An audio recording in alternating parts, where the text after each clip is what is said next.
چند میلیون پول دستی دوالشاک 4 رو داری، ولی وقتی که به کامپیوترت بستش میکنی کار نمیکنه یا بلد نیستی بستش کنه.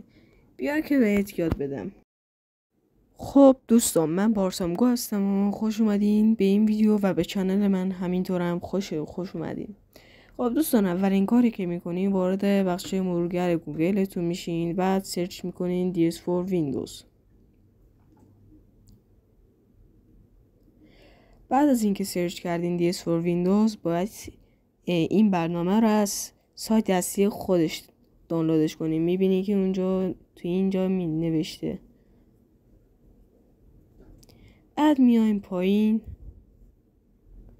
و میبینی که نوشته DS4 ویندوز دانلود.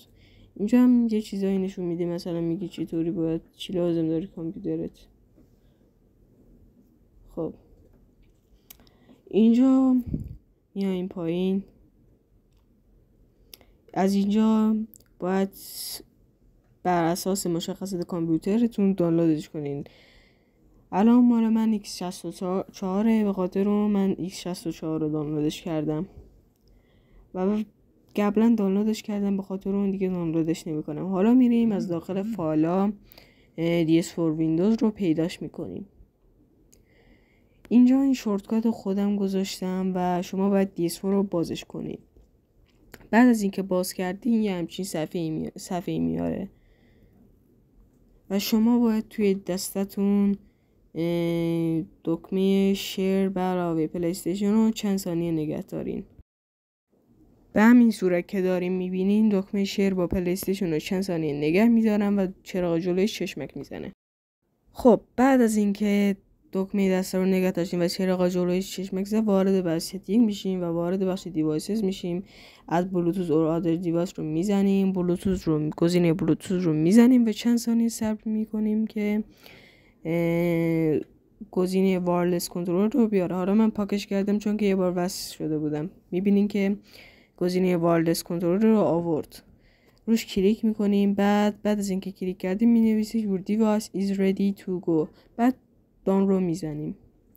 الان دستمون وصل شد و برنامه‌مون هم وصل شد و حالا دستمون آماده بازی کردنه. خب دوستان، شما اگه این گزینه‌تون تیک به جای تیک ضرب در بود، باید این گزینه رو فعال کنین، hide DS4 controller. اگه فعال نکردین از دستتون پشتیبانی نمیکنه. حالا تو این بخش میتونین به گزینه یوز کاستوم کار رو بزنین. از اونجا میتونین دستتون رو، رنگ دستتون تعیین کنین. حالا اگه یوز پروفایل کار رو بزنین، دسته روی رنگ اصلیش میمونه. از اینجا هم میتونین دستتون رو تنظیم کنین. حالا تو اینجا میبینی که تاچ بتاشو میتونین تنظیم کنین. من این تاچ بتاشو خودم درستش کردم.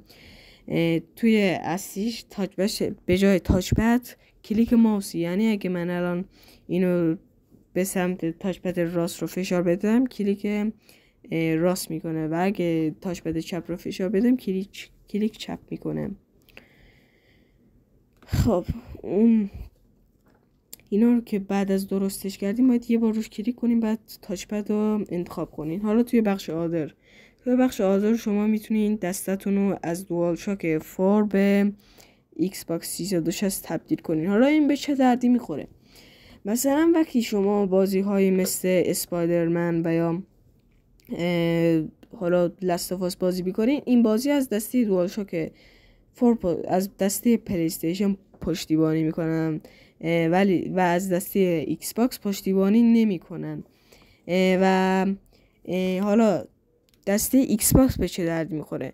مثلا شما بازی های مثل فورزا هورایزن یا بازی های دیگه ایکس باکس رو دانلود کردین، ولی هر کاری که میکنین دستتون کار نمیکنه، چون که این دستتون روی دوالشاک 4. باید اینو عوضش کنین بذارین روی ایکس باکس 360.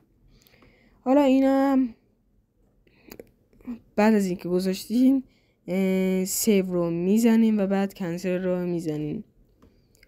خب توی بخش ستینگ هم که دارین میبینین تنظیمات من بهتون پیشنهاد میکنم که بیشتر به اینا دست نزنین، چون که ممکنه که دستتون کار نکنه. حالا اینجا هم که داری میبینین، از اینجا هم میتونین دستتون رو رنگش رو تغییر بدین. و مهمترین بخش کنترل ریدینگه. داری میبینی که اینجا سنسورهای دست داره و دسته رو وقتی به سمت پایین میکشم میره پایین، بالا میره بالا، راست میره راست و چپ هم میره چپ. خب اینجا که داریم میبینین آنالوگاش هستش که اگه یه دفعه آنالوگاش دریفتا شما متوجه میشین. الان میبینین که من دارم تست میکنم که هیچ چیزی وجود نداره دریفتی. اینجا هم آردو L2 هستش. خب اینا هم تنظیمات هم من بهتون پیشنهاد میکنم که بیشتر بهشون دست نزنین، چون دوباره ممکنه که دستتون به خوبی کار نکنه. حالا اینجا هم که داری میبینین تست هاوی، تست لایت، اینا ویبرو هستش. تست لایت ویبره کوچیکه و وقتی روش کلیک میکنین ویبره کوچیک یا ویبره همون ویبره که توی سمت راست قرار داره اون کار میکنه. ولی تست هاوی همون ویبره گویه، وقتی که فشارش میدین ویبره چپ کار میکنه و این باعث میشه که ویبرای دستتون هم به بازی شناسایی بشه. و دوستان اون قسمت باتری هم که دارید میبینید با درصد باتری رو نشون میده. امیدوارم که خوشتون اومده باشه. لایک و کامنت و سابسکرایب هم یادتون نره.